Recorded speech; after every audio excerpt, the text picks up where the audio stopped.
मेरे चैनल को सब्सक्राइब करें और बेल आइकन को ऑल पे सेट करें। Hi everyone, welcome to my channel. आज हम एक अच्छा इंटरेस्टिंग टॉपिक के बारे में बात कर रहे हैं। मतलब साइजिंग का, जो धागे में साइजिंग करते हैं वीविंग से पहले, वो क्यों करते हैं? क्योंकि जो वीविंग में जो धागे के ऊपर प्रेशर पड़ता है, जो स्ट्रेस पड़ता है, स्ट्रेन पड़ता है, वो कैसे बर्दाश्त करेगा, इसीलिए साइजिंग करते हैं। ये मान के चलो, अपन जैसे पतंग उड़ाते हैं, धागे में मांझा लगाते हैं, इसको अपन महाराष्ट्र की भाषा में कांजी भी बोलते हैं। उस पर अपन जो स्टार्च लगाते हैं, उस पर पतंग काटने के लिए कांच का टुकड़ा पीस के लगाते हैं। इसमें खाली इतना ही सोच लो, कांच का टुकड़ा नहीं लगता, खाली स्टार्च लगता है। ठीक है, तो ये सब क्यों लगाना पड़ता है? देखो, सबसे पहले objective sizing application for smooth working.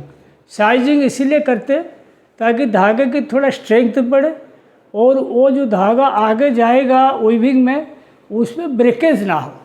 और साइजिंग एप्लीकेशन के लिए सबसे इम्पोर्टेंट है, देखो, आपके अगर CSP 3000 से नीचे है, चाहे कोई टाइप का माल है, तो उसमें साइजिंग ज़रूरत है। अगर 3200 3300 के ऊपर जो आएगा, चाहे वो कटर हो, सिंथेटिक हो, जो भी है, उसमें साइजिंग का ज़रूरत नहीं है। वो साइजिंग इसीलिए लगाते हैं ताकि वीविंग में माल निकल जाए। और अगर आपकी साइजिंग बढ़िया रहा, वीविंग में निकल गया, अल्टीमेटली वो साइज़ तो निकाला जाता है डी साइजिंग करके। आप एक वीडियो देखना मेरा, डी साइजिंग प्रोसेस के बारे में लिखा हुआ।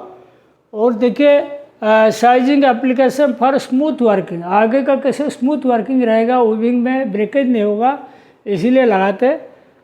To tolerate strain on weaving, weaving में जैसे अपना शटल जाता है, तो वार्प जो होता है, जो मतलब डिजाइन के हिसाब से, चाहे 2 भाग हो, 3 भाग हो, जितना हो, ऐसे ऐसे खुलता है, बंद होता है, खुलता बंद होता है।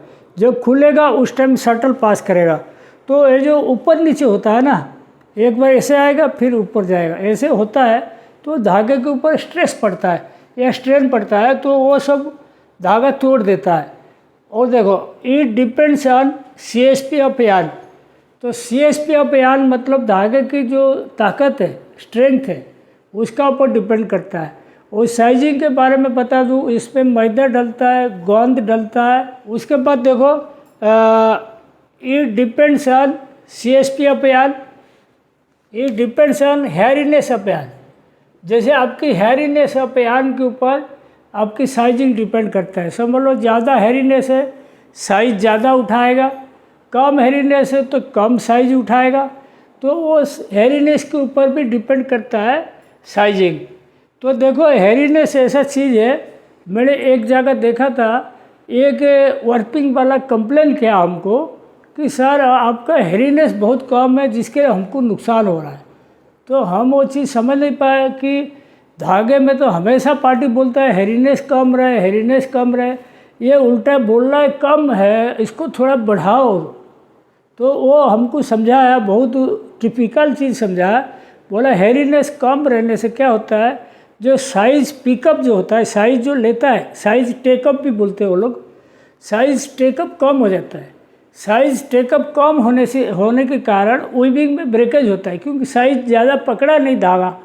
तो हेयरीनेस बहुत कम भी, वो भी बीमारी है उनका कहने के हिसाब से, वो भी सही बोल रहे थे। ठीक है, it depends on speed of loom. जो लूम होता है, लूम कौन सा टाइप का लूम है, समझ लो हैंडलूम है या कन्वेंशनल पुराना लूम है या कोई हाई स्पीड लूम है, वो लूम के ऊपर भी डिपेंड करता है साइजिंग कितना मात्रा में लगा, क्या करे। और उसके बाद देखो, it depends on type of loom. Loom का स्पीड और लूम का टाइप, समझ लो बहुत पुराना ज़माने का लूम है तो उसमें स्पीड कम रहेगा। तो बिल्कुल हाई स्पीड लूम है, नया ज़माने का, तो उसी हिसाब से उसमें स्पीड ज़्यादा रहेगा। टाइप ऑफ लूम से भी डिपेंड करता है। इट डिपेंड्स ऑन सिंगल और डबल एन। देखो, ये डिपेंड ऑन सिंगल और डबल एन। समझ लो डबल एन है, कम से कम ये लगाओगी, साइजिंग लगाओगी, चल जाएगा। सिंगल है तो बराबर मात्रा में साइजिंग करना पड़ेगा। उसके बाद देखो, it depends on TM of yarn. समझ लो यान का टीएम कम है तो उसमें क्या साइज मटेरियल ज़्यादा घुसता है। अगर टीएम ज़्यादा है साइजिंग मटेरियल कम लेता है। तो आपके भी डिपेंड करता है धागे का टीएम कितना है और कितना मात्रा में साइजिंग उसमें अप्लाई करना है। उसके बाद देखो it depends on short fibre content. Short fibre content मतलब समझ लो मतलब फाइबर में शॉर्ट फाइबर ज़्यादा है तो हेरीनेस अल्टीमेटली ज़्यादा आएगा तो आपकी साइजिंग ज़्यादा उठाएगा। तो शॉर्ट फाइबर के ऊपर भी डिपेंड करता है। उसके बाद देखो it depends on type of material. कौन सा टाइप का मटेरियल, समझ लो आपकी पॉलिस्टर चला रहे हो उसमें साइजिंग की ज़रूरत नहीं, पीवी चला रहे हो ज़रूरत नहीं। समझ लो फैंसी यान में पॉलिस्टर चला रहे हो मतलब नेपी टाइप का यान है उसमें CSP कम है तो उस केस में आपको देना पड़ेगा। और समझ लो कॉटन चला रहे हो, टाइप ऑफ मटेरियल मतलब कौन सा टाइप का मटेरियल, कॉटन चला रहे हो या कॉटन के साथ नेचुरल फाइबर का ब्लेंड चला लो, लिलेन है, हेम्प है, बालान है, वो सब चीज़ में भी CSP कम आता है तो उस केस में आपको साइजिंग का मात्रा उसमें बढ़ा के रखना पड़ेगा। और दूसरा चीज़ देखिए it depends on carded combed compact Eli twist. ये कौन सा चीज़ में आप चला रहे हो, कौन सा टाइप का मटेरियल चला रहे हो उसके ऊपर भी साइजिंग का मतलब डिपेंड पड़ेगा आपको। इसीलिए मैं इधर बना रखा देखो नॉर्मल रिंग यान में 5 से 5.5 तक हेरीनेस रहता है। नॉर्मल रिंग यान कोम्ड में 4 से 4.5 ये कार्डेड था। उसके बाद देखो कोम्ड कम्पैक्ट यान ये 3.5 से 4 तक हेरीनेस है। और एली ट्विस्ट यान 2 से 3 तक।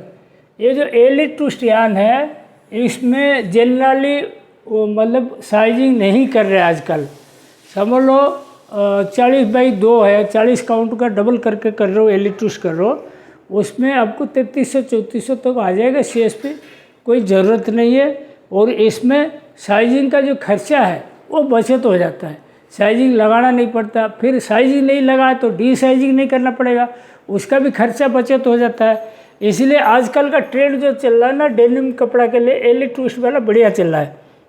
तो ये हेरीनेस और सिंगल या डबल यान का इफ़ेक्ट जो है साइजिंग का ऊपर क्या है उसके लिए मैंने बताया। आज का टॉपिक यहीं पे समाप्त करता हूँ। Thank you.